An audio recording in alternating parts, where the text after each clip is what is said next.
کے تصرفات ہیں. زمانہ ہے جو مارتا بھی ہے. ایک آدمی ٹرک کے نیچے آ کے مر گیا تو اس لیے تھوڑی اللہ نے مارا ہے, تو ٹرک کے نیچے آیا ہے نا, تو جو بھی چیز ٹرک کے نیچے آئے گی وہ تو مرے گی. وہ یہ بات کرتے ہیں. بہت مشکل ہے بھائی. بھائی دیکھو, ایگزامینیشن ہال میں اگر آپ بیٹھے ہوئے ہو تو ٹائم ختم ہوتا ہے, آپ کو کمرے سے باہر نکالا جاتا ہے کیونکہ اب امتحان کا ٹائم کیا ہو گیا, ختم. ایک باقاعدہ ارادے کے تحت ایک کام ہوتا ہے نا, تو اس سے پتہ چلتا ہے یہ ایگزامینیشن ہال ہے, بعد میں رزلٹ اناؤنس ہوگا. لیکن آپ بیٹھے ہوئے ایک دم دھماکہ ہوا اور پوری ایگزامینیشن ہال کی دیواریں اڑ گئیں اور آپ دھڑ دھڑ دھڑ جا کے باہر آ کے گرے, تو آپ کہو گے نکالا نہیں گیا, خود بخود نکلے ہم. کسی ارادے کے تحت نکالا نہیں گیا ہے. یہ تو ویسے ایک اتفاق ہو گیا کہ دھماکہ ہو گیا, چھتی غائب ہو گئی تو ہم نکل گئے, خود ہی میدان ہی بن گیا یہ. تو ملحد یہی دلیل, یہی بات کرتا ہے کہ یار یہ کوئی ارادے کے تحت تھوڑی ہمیں دنیا میں نہ لایا جاتا ہے ارادے کے ساتھ اور نہ نکالا جاتا ہے. دنیا میں آنا بھی ایک اتفاقی حادثہ ہے, ایک سائنٹیفک حقیقت ہے, اور دنیا سے نکلنا بھی کیا ہے, ایک سائنٹیفک حقیقت ہے. کوئی جا رہا ہوتا ہے باہر, ٹرک والا آیا کچل کے چلا گیا تو کوئی حساب کتاب نہیں, وہ ٹرک نے کچل دیا تو مر گئے, ختم, اور مر کے مٹی ہو گئے, ختم. اب اس مٹی میں پودے اگاؤ, آپ اس کو کھاد کے طور پہ استعمال کرو, بس. تو یہ بات ہمیشہ سے ملحد لوگ کہا کرتے تھے, ان ہی الا حیاتنا الدنیا, یہ صرف ایک دنیا کی زندگی ہے, اس کے بعد کوئی زندگی دوبارہ نہیں ہے. نموت و نحیا, یہاں اتفاق سے پیدا ہو رہے ہیں اور اتفاق سے ختم ہو رہے ہیں. وما یہلکنا الا الدہر, زمانہ ہمیں مارتا ہے. کوئی کرنٹ سے مر گیا تو اللہ نے تھوڑی مارا ہے, وہ کہتے ہیں یہ تو کئی ایسی والوں کی غفلت ہے. اب بجلی کا تار نکلا ہوا ہے, اس نے انگلی لگا دی تو چپک گئے, اور جو ان کو بچانے کے لیے جاتا ہے تو وہ درمیان والا بچ جاتا ہے, بچانے والا کیا وہ سارا کرنٹ ادھر ٹرانسفر کر دیتا ہے, کہہ رہے پارسل کا خاص انتظام ہے نا. تو یہ تو زمانہ ہے, یہ کوئی یہ تھوڑی ہو رہا ہے. تو بھائی یہ دیکھنے میں اتفاقی چیزیں ہیں ساری, مگر یہ ارادے کے تحت ہو رہی ہیں. اس پر تو میں بھی بیان نہیں کروں گا کیونکہ پھر میرا وہ سارا بیان ملحدوں کے خلاف ہو جاتا ہے جو ایتھیسٹ ہے نا, تو وہ پھر سارا ٹاپک پورا چینج ہو جائے گا. کہتے ہیں کہ کسی نے, موت کے فرشتے نے اللہ سے پوچھا کہ اللہ تو نے میرے ذمے ایسا کام لگا دیا ہے کہ ساری دنیا مجھے برا بھلا کہے گی. بھائی کچھ فرشتے بارش برسانے والے سب کہتے ہیں ماشاءاللہ بڑا اچھا فرشتہ ہے, کچھ فرشتے جو ہے نا وہ اور اچھے اچھے کام کرتے ہیں. میرا کام کیا ہے, روح نکالنا.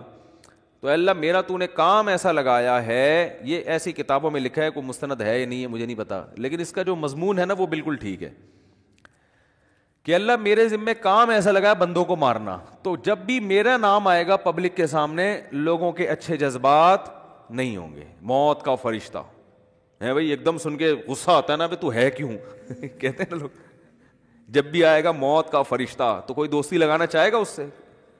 دیکھو یہاں ہمیں پتہ چل جائے یہ فرشتہ ہے جو بادلوں کو دھکیلتا ہے, ہواؤں کو چلاتا ہے. ہمیں پتہ چل جائے کوئی فرشتہ انسانی شکل میں آئے ہوئے, سب اس کو انوائٹ کریں گے, گلے ملیں گے, بھائی بڑا اچھا کام کرتے ہو یار تم. لیکن پتہ چل جائے یہاں موت کا فرشتہ بیٹھا ہوا ہے, تو موت کے فرشتے نے کہا اللہ تو نے میرے ذمہ ایسا کام لگا دیا. تو کہتے ہیں اللہ میاں نے فرمایا کہ دیکھ تیرے ذمہ کام تو لگایا لیکن بلی تیرے اوپر نہیں آئے گی, بلی ٹرک والے پہ آئے گی. ٹھیک ہے, بلی آئے گی KESC والوں پہ, کہ جب بجلی نہیں تھی ایک دم اچانک چھوڑ دی, ٹھیک ہے نا, اور اپنے ہی بندے ان کے گر رہے ہوتے ہیں زیادہ تر. جو بجلی کا کام کرنے اوپر چڑھا ہوا ہوتا ہے نا زیادہ تر بیچارہ وہی گر رہا ہوتا ہے. تو جو اپنے ملازمین کو نہ بچا سکے میرے بھائی, وہ تمہیں کہاں سے بچائیں گے. تو اللہ نے فرمایا کہ اس طریقے سے لوگوں کو موت دوں گا, کوئی نہ کوئی اس کا ظاہری سبب ہوگا, وہ سبب ہوگا, لوگ اس سبب کی طرف نسبت کریں گے. یہ کرونا سے مرا ہے, لوگ یہ تھوڑی دیکھیں کہ کرونا لانے والا کون ہے, اللہ ہے. اللہ کو اختیارات ہیں, وہ آج ایک بیماری ختم ہوئی ہے کل دوسری لے آئے, کل پرسوں تیسری لے. آپ ویکسین بناتے رہو, کس نے منع کیا ہے آپ کو؟ آپ وہ کرو جو آپ کر سکتے ہو, اللہ وہ کرے گا جو وہ کر سکتا ہے. اور کن کن حادثات سے بچو گے, زلزلے آ جائیں گے, زلزلے کی کوئی ویکسین ہے؟ زلزلے کی تو کوئی ویکسین نہیں ہے بھائی, جب کوئی دیوار گرے گی تو مرو گے. اور جو اتنے ترقی یافتہ کنٹریز ہیں زلزلوں سے نہیں بچا سکتے اپنے آپ کو. وہ زلزلہ پروف عمارتیں بنا دی جو جھولتی رہتی ہیں, لیکن وہ بھی ایک حد تک, اس سے زیادہ تیز جھٹکا آیا تو وہ بھی گرے گی. دیکھو نا چند سال پہلے جاپان میں کیسا زلزلہ آیا, چائنا میں زلزلہ آیا چند سال پہلے, پوری کہتے ہیں بستی غائب ہو گئی. تو نہیں روک سکتے حادثات سے, ہاں اپنی طرف سے جو حفاظت کر سکتے ہو بس وہ کرو. تو اللہ فرماتے ہیں کہ قیامت کے دن یہ جو ہے نا ایسا نہیں ہے کہ تم یہ سمجھتے ہو کہ سب خود بخود ہو رہا ہے. ایک ایک چیز کا ما لہذا الکتاب لا یغادر صغیرۃ ولا کبیرۃ الا احصاها. قرآن کہتا ہے جب تم اپنا اعمال نامہ دیکھو گے نا تو یہ نہیں کہو گے کہ یہ اس نے میری زندگی کا اس نے جو ہے نا صحیح رزلٹ اناؤنس کیا ہے. بالکل صحیح.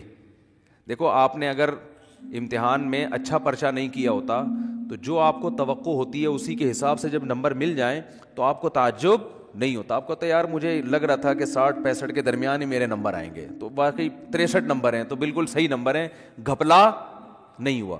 تبھی اپنی رپورٹ کو دیکھ کے تعجب نہیں ہوتا. تو قرآن کہہ رہا ہے کہ جب تم اپنی رپورٹ دیکھو گے, وہاں رزلٹ دیکھو گے تو تمہیں تعجب ہوگا. تعجب اس کا نہیں ہوگا کہ اس میں دھاندلی ہوئی ہے, نا نا نا نا, تعجب اس پہ ہوگا کہ ہم تو یہ سمجھ رہے تھے کہ موٹی موٹی چیزیں ہماری نوٹ کی جا رہی ہیں, ایسا اعمال نامہ جس میں ایک ایک چیز لا یغادر صغیرۃ ولا کبیرۃ, میری زندگی کا کوئی ایک گوشہ جو میں نے چھپ کے معمولی سی نیکی کی ہو یا چھپ کے معمولی سا گناہ کیا ہو, اس کتاب میں وہ بھی مس نہیں ہوا ہے. یہ کیسا اللہ نے انتظام کیا ہوا تھا کہ ایک ایک حرف ایک ایک چیز نوٹ کی جا رہی تھی. ما لہذا الکتاب, ایسا رزلٹ تو ہم نے آج تک کسی کا نہیں دیکھا.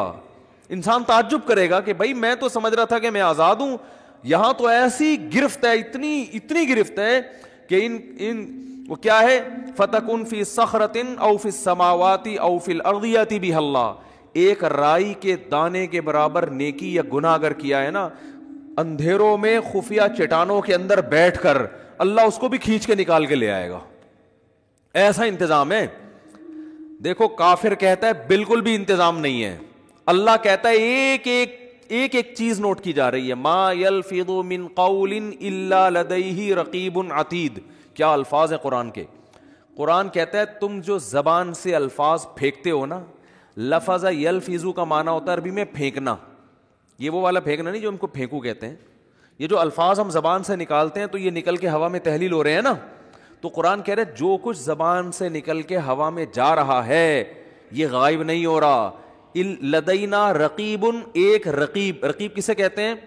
نگرانی کرنے والا. جیسے کوئی خفیہ ایجنسی کا آدمی دیکھ رہا ہو, ٹریس کر رہا ہو بندہ جا کہاں رہا ہے. یہ CID والے چیک کر رہے ہوتے ہیں نا چور کو.